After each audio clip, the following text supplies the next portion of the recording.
Hi everyone, welcome to Digital Journey.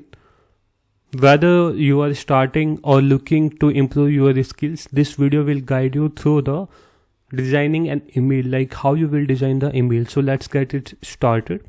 Finally, once everything be ready, designing an email is just as important as the words you write. Here, words to keep in mind when designing your emails. So there are some terms that you have to keep in mind when you are going to design the email. The first one is the simple layout, the second one is the eye-catching image, the third one is the mobile friendly, and fourth one is the brand color and the logo. So these 4 points we have to keep in remember while designing the email. So let's explore it one by one. The first one is the simple layout. Use a clean, organized layout with easy to read font.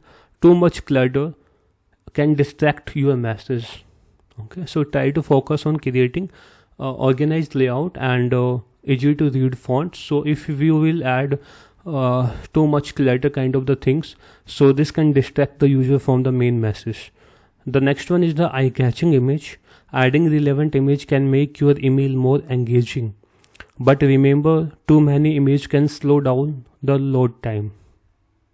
Okay, mobile friendly, the third one is the mobile friendly. A lot of people read email on their mobile, so make sure your design looks good on mobile device. The next one is the brand color and logo. Keep your brand consistent by using your brand color and adding your logo. This way your email always feel connected to the business. So these are the some points that you can keep in mind while designing in your email. So thank you for watching this video. Have a nice day. Take care.